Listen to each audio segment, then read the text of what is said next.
¿Qué tal? Muy buenas tardes. Continuamos nuestro estudio bíblico del libro del Apocalipsis, en el nombre del Padre, del Hijo y del Espíritu Santo. Amén. Bueno, pues hemos iniciado este estudio. Agradezco a todos los que están interesados en ahondar en este tema. Pues como decíamos, el Apocalipsis es un libro muy interesante, muy actual. Es un libro escrito para suscitar la esperanza, suscitar la fe en la victoria de Cristo, que a pesar de la dificultad, a pesar de los momentos difíciles que vive el mundo, que vive el cristiano, pues tiene la seguridad de la victoria. Estamos en el mundo, pero no somos del mundo. Con todos estos acontecimientos que hemos estado viviendo como sociedad, pues ahora agregamos también esto del terremoto en Turquía. Según el censo, alrededor de 21,000 muertos.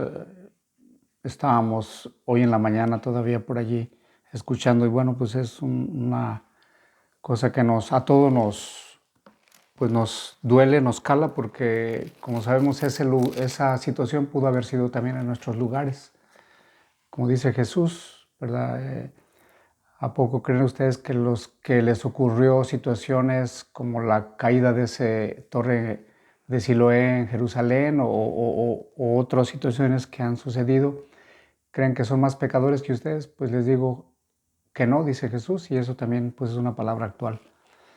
Pues estamos viviendo situaciones difíciles, y bueno, a pesar de las dificultades, la Biblia, que es la palabra de Dios, siempre nos dará la esperanza, nos dará la seguridad de que el Señor tiene pues todo esto bajo su control. Estábamos pues el capítulo primero, prácticamente lo hemos estado terminando. Solo tomo algunas ideas. Jesucristo se manifiesta como el alfa y la omega, como el que le da inicio a la creación y el que culmina la creación. Se ve claramente que Dios Padre tiene esa revelación hacia Jesús, y Jesús la transmite a sus siervos, en especial a su siervo Juan. Pero que cualquiera de nosotros que estamos dispuestos a servir a Dios, también para nosotros es esta revelación. Para ti y para mí es una revelación y es una profecía, y algo también que veíamos, que feliz, dichoso aquel que lee, que escucha y que pone en práctica esta profecía. Esto es bien importante porque a veces el ser humano de hoy está buscando la felicidad en tantas cosas, pero no la busca en la palabra de Dios, que es finalmente pues lo más seguro, lo más estable. El cielo y la tierra pasará, pero la palabra de Dios no va a pasar. Entonces, con esa esperanza y con esa seguridad de que la palabra de Dios es esa roca firme, pues continuamos nuestro estudio. Hemos visto también que el pelo blanco de Jesús nos habla de la divinidad que tiene junto con el Padre. El Padre en la profecía de Daniel también aparece con el cabello blanco, signo de divinidad, signo de eternidad. Esto del oro, pues también un signo de su realeza. Algo que no me parece que no había yo mencionado es estos ojos de Jesús. Sus ojos parecen llama de fuego. Yo creo que ahí la mirada de Jesús hacia nosotros. Recordemos que en Marcos vemos al Jesús que tiene una mirada así, ahora sí que de una manera alrededor de todas sus personas que interactúan con él, esa mirada de amor, de muchas veces también de un llamado a la amistad, al arrepentimiento. Bueno, aquí esta mirada de fuego que no se ve en los evangelios, bueno, ya Jesús resucitado y como Señor de la historia, pues también nos invita a pensar en que esa mirada nos purifica. Lo digo esto porque va a aparecer continuamente esa mirada de Jesús. Bien, ya estábamos entrando al capítulo 2, solo un aspecto más de Jesús. Dice que en su mano derecha tiene 7 estrellas. Y esas 7 estrellas van a significar, dice, las 7 estrellas son los ángeles de las 7 iglesias. Y los 7 candeleros son las 7 iglesias. Esos ángeles vendrían siendo los responsables de esas comunidades. A veces la palabra ángel, que en griego significa, bueno, la palabra es ángel en griego y en español significaría mensajero. Hay gente que a veces la quiere interpretar literalmente a los ángeles que están al frente de las comunidades. Y sí es cierto que hay ángeles moviéndose en las comunidades, pero todo el contexto nos hace pensar que es más bien a los pastores, a los líderes de esas comunidades, a los ancianos, a los presbíteros de esas comunidades, de esas 7 comunidades. El número 7 también veíamos que es la totalidad de las iglesias. Es decir, este mensaje va a todas las iglesias y cualquiera de estas iglesias que hemos mencionado, pues nosotros cabemos en alguna de ellas. Vamos a comenzar con la iglesia de Éfeso. La iglesia de Éfeso dice aquí, capítulo 2, al ángel de la iglesia que está en Éfeso, escribe esto. Dice el que tiene las 7 estrellas en su mano y camina en medio de los 7 candeleros de oro. Bien, quien tiene las 7 estrellas en su mano, pues obviamente es Jesús. Y es decir, que los líderes de una iglesia, los que están al frente de las iglesias, comunidades pequeñas o grandes, no importa, finalmente quien los tiene, quien los sostiene es Jesús, tiene todo bajo su control. Las puertas del infierno no prevalecerán. A veces vemos situaciones un poquito difíciles en la sociedad, muchos líderes que con mucha facilidad se suman a causas que no tienen que ver nada con el Evangelio. Hay situaciones que a veces pareciera que más bien el mundo es el que está iluminando la iglesia y no la iglesia guiando o iluminando al mundo. Y a veces con mucha facilidad muchos líderes hoy en día, muchos líderes cristianos, están más bien siguiendo las decisiones de lo que algún país en sus juzgados, en sus decisiones como diputados, como senadores toman. Por ejemplo, el aborto, ¿verdad? No es porque si ellos lo decidieron, la iglesia tiene que seguir. Y así como eso, pues muchas cosas, ¿verdad? Todo lo que tiene que ver hoy en día con la sexualidad, que más bien pensamos que se está más bien pervirtiendo la situación. Y desafortunadamente muchas iglesias a veces, o líderes, ¿verdad? Toman esos caminos que finalmente pues no están de acuerdo con la palabra de Dios, no están de acuerdo con el plan original de Dios. Ciertamente hay nuevos avances en la ciencia, pero como decimos, el cielo y la tierra pasará, pero la palabra de Dios no va a pasar. La ciencia verdadera siempre más bien va a afirmar el mensaje de Dios y no a contradecirlo, ¿verdad? Si no, pensaríamos que Dios se equivocó, que hizo las cosas mal y bueno, ahora tenemos que corregirlo porque, pues sí, ¿verdad? El ser humano ya es más inteligente.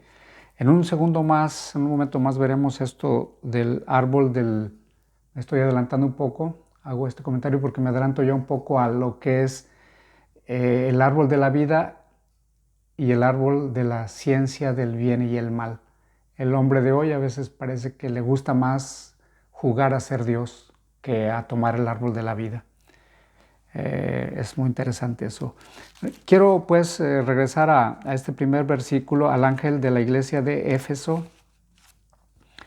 La iglesia de Éfeso es una iglesia bastante conocida. De hecho está la carta a los Efesios. Esta carta a los Efesios nos habla de una comunidad obviamente cosmopolita, una ciudad donde había una de las bibliotecas más grandes del mundo conocido en aquel entonces. Estaba la biblioteca de Alejandría, al norte de Egipto, y esta biblioteca de Éfeso también como una de las más grandes bibliotecas que había en aquel tiempo. Entonces la gente, en pocas palabras, la gente era gente conocedora, educada, sabia, Bueno, cabe mencionar que en esa biblioteca también no solamente había libros pues, de ciencias de aquel tiempo, un poco de química, un poco de biología, etcétera, sino también había muchos libros de magia, que en el libro de los Hechos de los Apóstoles, capítulo 19, versículo 19, vamos a ver cómo cuando se predicó el Evangelio en esa tal ciudad de Éfeso, había que quemar muchos libros porque mucha gente los practicaba la magia. Y habla una cantidad altísima de monedas de oro. Esto es importante porque en esta iglesia de Éfeso uno de los problemas pues, va a ser esta cuestión de la brujería, de la hechicería, un aspecto que hoy en día pues no estamos lejos, ¿verdad? Vemos un renacer en muchos ambientes de esa situación de brujería, de chamanes, de brujos, de hechiceros, muchos de ellos a veces charlatanes, pero finalmente algunos sí hay que están trabajando desafortunadamente en serio y que están infestando, ¿verdad? Cada situación que se ve y que se hace, pues viene socavando la vida de la iglesia. Éfeso, pues, es una comunidad muy importante y dice el Señor a esta iglesia, donde había también mucha perversión sexual, había también mucha situación de idolatría. Se comía la comida que simulaba los ídolos, pues lo comían también los cristianos. Entonces San Pablo va a tener que hablar muy fuerte. Por ahora, pues aquí en Apocalipsis de San Juan podemos caer en la cuenta que no era una comunidad tan fácil de pastorear. Timoteo fue uno de los primeros obispos. Dice, conozco tus obras, tus dificultades, tu perseverancia, sé que no puedes tolerar a los malos, porque ya se vean, apenas se fue San Pablo de esa comunidad y bueno, pues hubo mucha gente que entró a hacer su trabajo de maldad. Esto también de conozco tus obras nos habla de la importancia pues de las obras. En la vida cristiana es bien importante las obras. Bien importante las obras porque a veces, sobre todo en algunas iglesias de corte evangélico o también de corte pentecostal, se pone demasiado énfasis en la fe.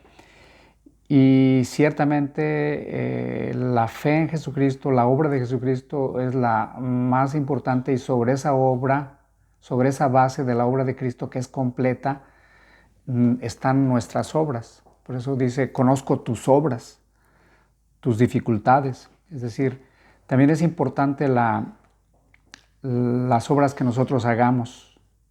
Bien importante las obras. De hecho, Mateo 25 y otras partes de la Escritura nos van a recalcar la importancia de actuar conforme a lo que creemos. Muchas obras de beneficencia, en fin, son muy importantes. Conozco las dificultades, tu perseverancia, sé que no puedes tolerar a los malos.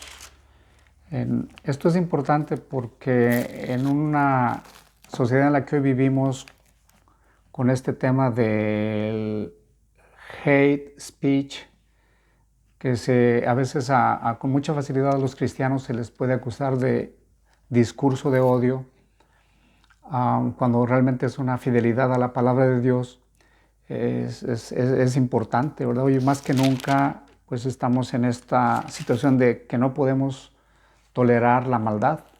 Y aquí San Juan está elogiando a esta comunidad porque no ha tolerado la maldad. Entonces, saber decir las cosas, yo creo que ahí está con sabiduría.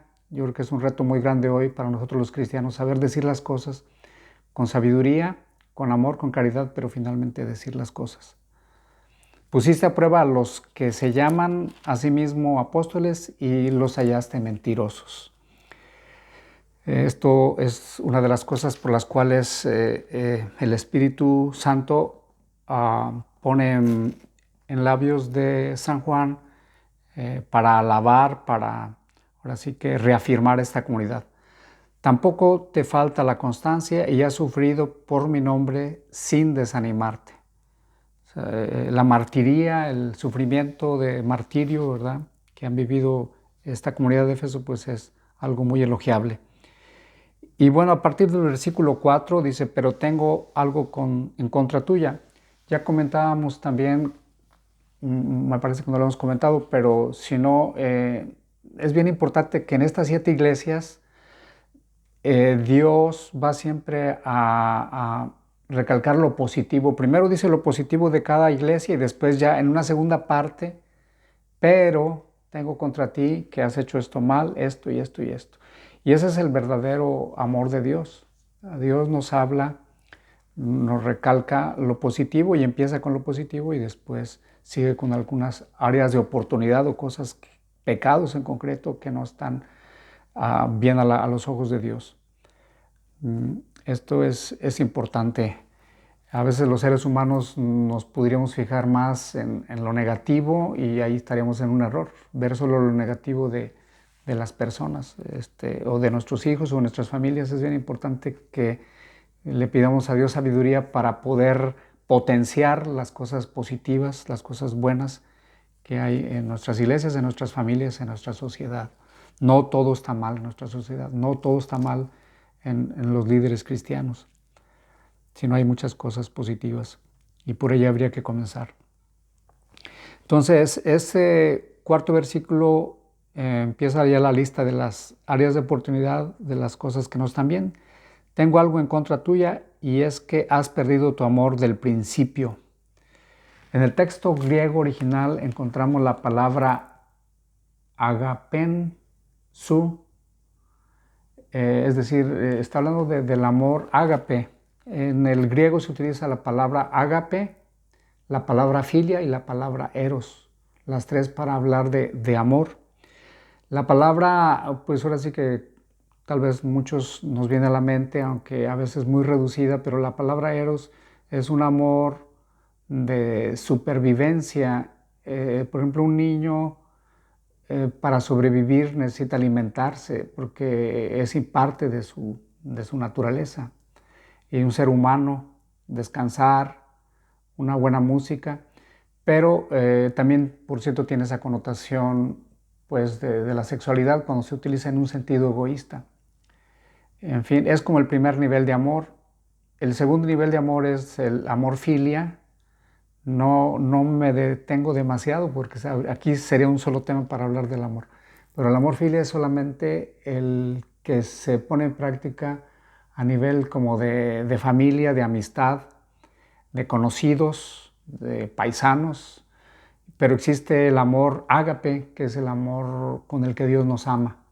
San Pablo en la 1 Corintios capítulo 13, versículos del 4 al 6, y bueno, los demás siguientes se nos va a hablar de ese ágape, ese amor ágape, y aquí se nos habla de ese amor ágape que se ha perdido, es decir, el amor de sufrimiento, el amor que tiene capacidad de sufrir, de entregarse y de seguir adelante, ¿verdad? Es el amor con que pues muchas familias, muchos matrimonios y muchos pastores a sus iglesias siguen adelante con ese amor de sacrificio.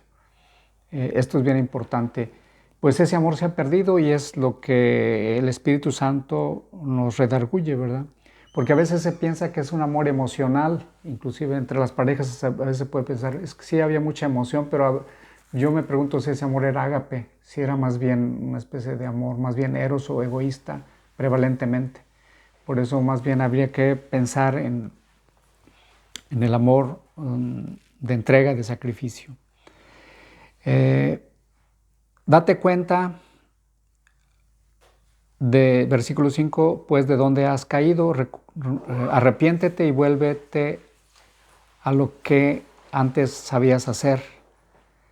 Entonces aquí en el versículo 5 hay como un proceso, primero darnos cuenta.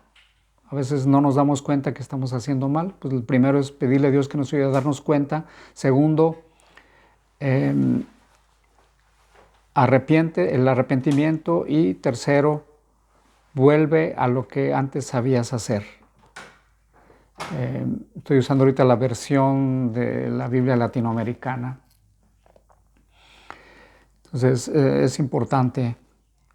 Cuando nosotros a veces se nos llama la atención y nos enojamos y todo, pues es señal de que no estamos en el camino, ¿verdad? Que más bien nos falta mucho y tendríamos que ver qué cosas, tener más sinceridad y ver qué cosas de verdad están mal. Porque sí es cierto que hay veces que la gente por ofender, por egoísmo, pues puede decir, insultar o decirnos cosas o hasta en un ambiente de trabajo, ¿no? Pues que este no trabaja o está de flojo cuando no es verdad.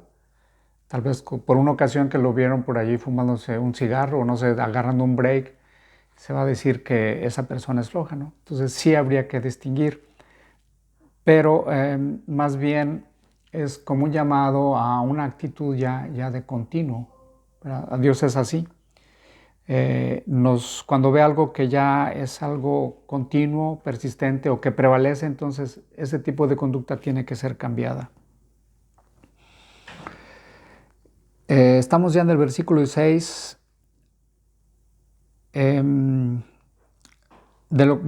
de lo contrario, sigo en el 5, de lo contrario, iré donde ti, cambiaré tu candelero de su lugar. Eso haré si no te arrepientes. El candelero pues viene siendo ya el cristiano o la comunidad cristiana que si no va a dar fruto, no va a hacer luz, entonces Dios lo va a cambiar. Yo creo que por eso muchas iglesias hoy en día, con esto de la pandemia y otras cosas, se han cerrado. Iglesias que tú las veías ahí y ahorita ya no, o que eran megachurches y ahorita son pequeñas iglesias. Solo Dios sabe lo que ha ocurrido, pero pudiera ser eso, ¿verdad? Que al momento de ser probados no pasaron, ¿verdad? No pasaron la prueba. Hoy en día asistimos a cerrar, al cierre de muchas iglesias, algo que pues ahora sí que nos cuestiona. Estaba escuchando yo en algunos lugares algunas diócesis inclusive han cerrado parroquias, y no una ni dos, sino decenas de parroquias. Eso es preocupante. Bien, continuamos con esto de los nicolaitas. Dice, hay algo positivo, vuelve a cosas positivas, que rechaza la conducta de los nicolaitas, que yo también detesto. Esto de los nicolaitas, la palabra Nike, significa victoria, victorioso. Laos, Nicolaos, de hecho la palabra Nicolás significa vencedor de los pueblos. Laos significa pueblo, nación, naciones. Los nicolaitas básicamente era ese tipo de personas, el perfil de una persona que va a mandar, que se sienten que pueden y tienen el derecho para mandar aquí, allá y donde quiera. Es algo sintomático, ¿verdad? Porque ese tipo de personas no solamente pues hay en el gobierno, en la sociedad, sino también en la misma iglesia. Son personas que están acostumbradas o quieren darse ese paquete de decidir todo, aunque no estén en autoridad, pero lo que ellos digan eso es lo que tiene que ser. Y si no se hace, pues empieza la Tercera Guerra Mundial. Bien, pues efectivamente, eso es lo que podría desencadenar una Tercera Guerra Mundial, ¿verdad? Cuando hay personas que solamente sus chicharrones truenan, ¿verdad? Como decimos en el ambiente coloquial mexicano. Bien, al vencedor le daré de comer el árbol de la vida que está en el paraíso de Dios. Y ya me había adelantado un poco con esto a la comunidad de Éfeso, con esto cierra. El verdadero vencedor va a ser aquel que come de este árbol de la vida. Recordemos, esto nos lleva a los pasajes, este pasaje de Revelación capítulo 2 sobre la iglesia de Éfeso nos lleva al pasaje de Génesis donde se ve que en el Edén había el árbol de la vida y el árbol del bien y el mal. Y el hombre, en la persona de Eva, pues, decidió tomar el árbol del bien y el mal. El árbol del bien y el mal es, en pocas palabras, no solo desobediencia, que en sí ya es muy fuerte, sino también significa tomar el lugar de Dios, es decir, Dios, nos ponemos como dioses para decir qué es bueno y qué es malo. Inclusive hay gente que dice, estas partes de la escritura deberían de ya quitarse, porque ya son muy viejas. Yo no sé si Dios sea obsoleto, podamos decir. Dice Hebreos, Jesucristo es el mismo ayer, como lo es hoy, como lo será siempre. Entonces, querer corregir a Dios, yo creo que es uno de los pecados más grandes hoy en día. Querer mejorar al ser humano con todo este proceso de, pues sí, de un transhumanismo, de querer mejorar la versión del hombre, es algo pues inaudito que nos estamos topando hoy en día. Vámonos con la iglesia de Esmirna. Si no logramos terminar el capítulo 2, no pasa nada, vamos a ir también llevando un paso pues que podamos sacar un provecho. Bien, esta iglesia de Esmirna dice, escribe al ángel de la iglesia de Esmirna, es decir, al mensajero, al pastor, al líder espiritual de esa iglesia de Esmirna, que también estaba en esa área de Asia Menor. Así habla el primero y el último, es decir, Jesucristo, el que estuvo muerto y volvió a la vida. Jesucristo que tiene poder sobre la vida y sobre la muerte. Dice, sé que sufres y que eres pobre y sin embargo eres rico. Este constante contraste que hay, ¿verdad?, en la Biblia. Eres pobre y sin embargo eres rico.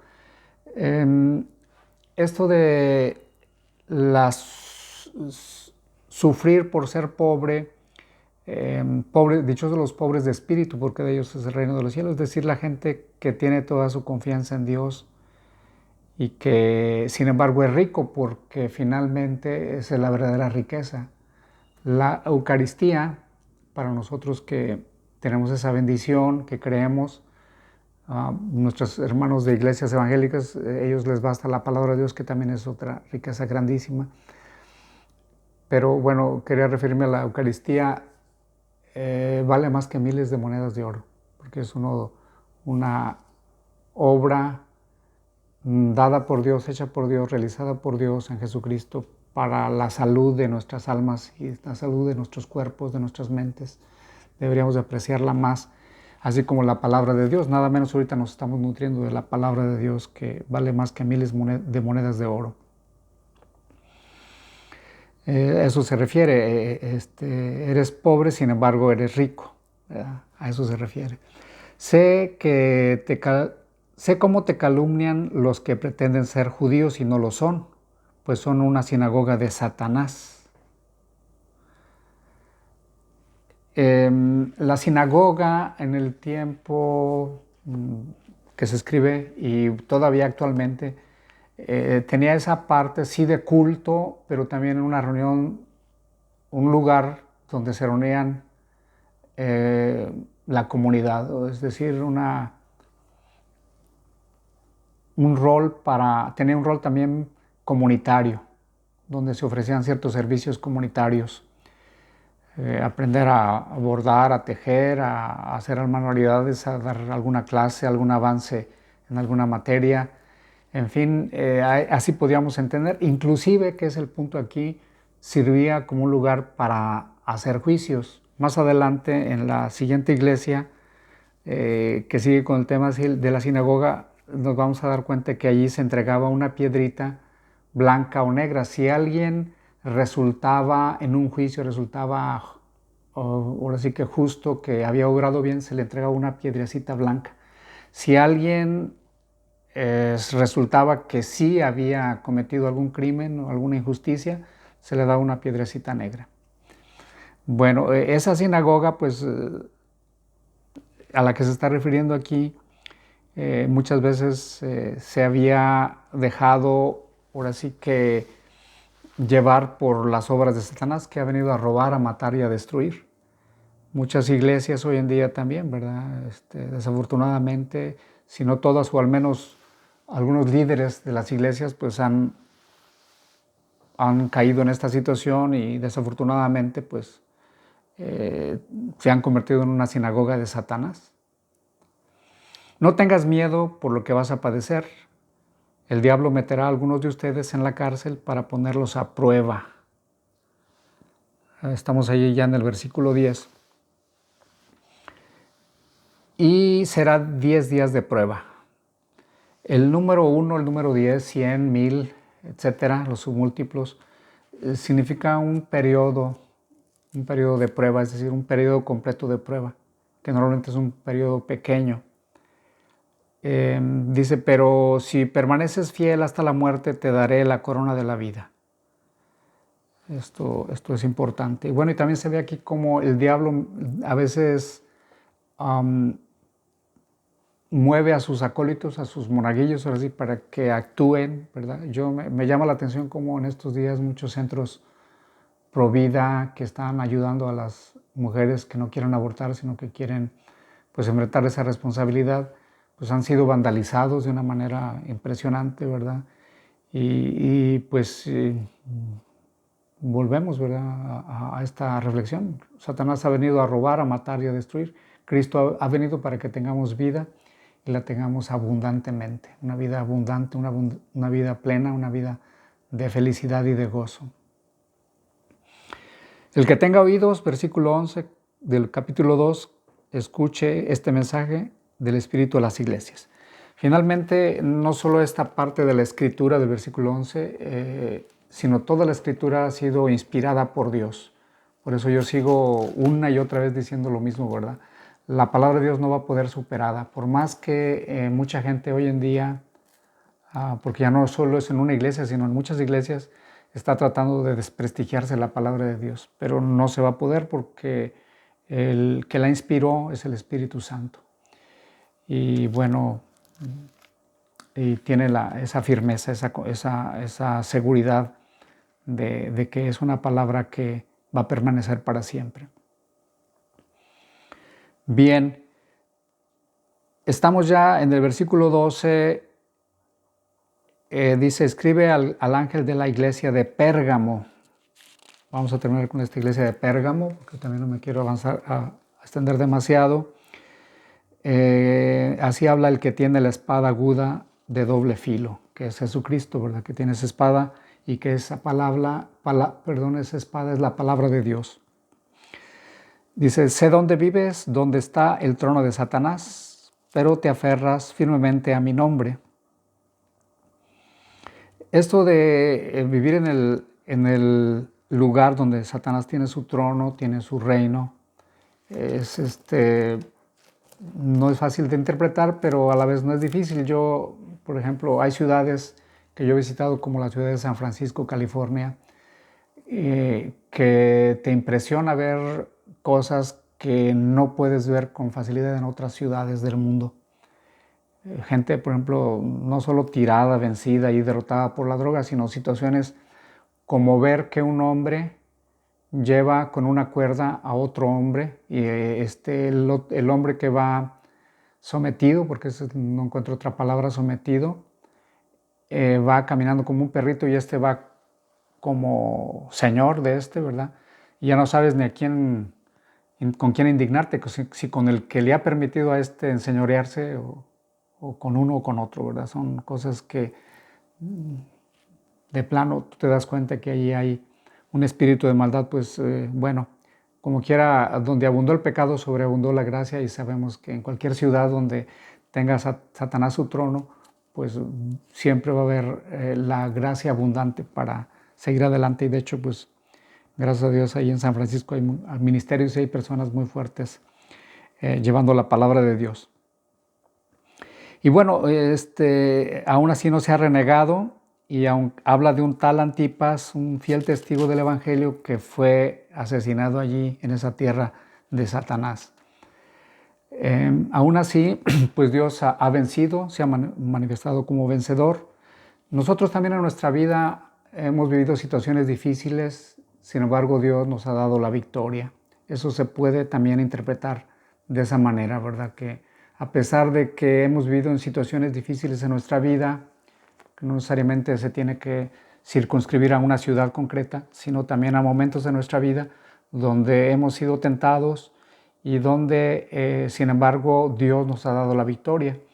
O si hemos sido derrotados temporalmente, finalmente Dios ha escrito derecho en los renglones torcidos de nuestra vida. Bendito sea Dios. Versículo 14. tengo alguna cosa contra ti, toleras a los que profesan la doctrina de Balaam, el que enseñó a Balac a hacer tropezar a los israelitas con la prostitución y las carnes sacrificadas a los ídolos.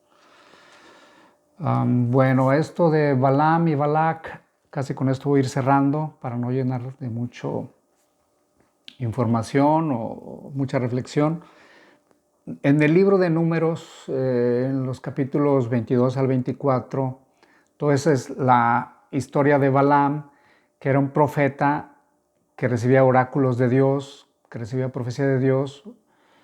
Y bueno, finalmente, aunque sí muchas veces profetizaba de acuerdo a Dios, y Balac, por ejemplo, quería que dijera cosas malas contra el pueblo de Dios, que lo maldijera, no lo hizo, por ejemplo, en esa ocasión, pero en otras ocasiones se ve claramente cómo Balaam, utilizando su don de profecía, la utiliza de un modo egoísta. Es decir, aquí sería como a veces los cristianos, los líderes cristianos o los cristianos en general, los dones que Dios nos ha dado los podemos usar para nuestro egoísmo.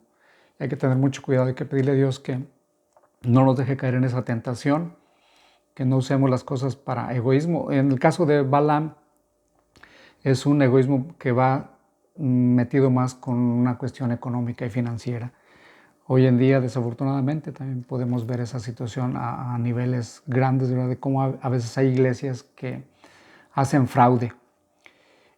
Aunque debe quedar claro, ¿verdad? Porque también hay mucha gente que dice, no, yo no diezmo, yo no ayudo a la iglesia porque allí se quedan con dinero por uno o dos, pues hay 98, 97 gentes, ¿verdad? Iglesias que están llevando lo mejor que pueden para agradar a Dios sus finanzas, y no solo sus finanzas, ahorita hablo de este punto, pero en general el testimonio del reino de Dios.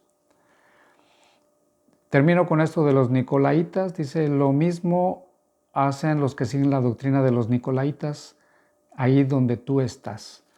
Entonces también el Señor rechaza a todos estos que ya hablábamos, la palabra nicolaita significa el que quiere dominar, el vencedor sobre los pueblos, que los quiere sojuzgar de una manera negativa. Por cierto, la compañía Nike ha tomado de aquí, Nike, viene de esta palabra griega que es victoria, victoriosos, serían los zapatos victoriosos. Si tú los usas vas a vencer, ¿verdad? Casi eso es lo que te quieren vender. Bueno, aquí los nicolaitas sería gente que se siente con la autoridad para someter a quien se le ponga enfrente. Es como, lo he dicho yo, es como un drogadicto, ¿verdad? Que es capaz de mentir, de hacer tantas cosas por la droga. Muchas de estas personas que tienen en su mente el vicio de dominar a otros, no les importa que haya guerra, que haya hambre, que haya situaciones difíciles, lo importante es que ellos hagan su voluntad. Y Dios aborrece eso, claramente. Así que desde aquí hacemos un llamado pues a esos gobernantes que se sienten los dueños de las naciones, de la gente, o a esos líderes, ¿verdad? En los diferentes campos, inclusive el religioso, que Dios los aborrece. Ese es el recado para ellos. Y que nosotros tenemos que huir de esa situación. Por eso, más bien, por eso están los ojos de Jesús como llamas de fuego que nos purifican para poder servirlo como se debe. El que tenga oídos, que oiga este mensaje del Espíritu a las iglesias. Al vencedor, pero ahora sí que en este término de la palabra de Dios, desde la visión de Cristo, dice, le daré el maná escondido y le daré también una piedrecita blanca con su nombre nuevo grabado en ella, que solo conoce el que lo recibe. El nombre, Dios nos ama con amor eterno, con amor incondicional, con amor fiel, nos conoce por nuestro nombre y finalmente somos preciosos a sus ojos. El Señor nos bendiga, paramos aquí, continuamos la siguiente tanda con la bendición de Dios en nombre del Padre, del Hijo y del Espíritu Santo. Amén.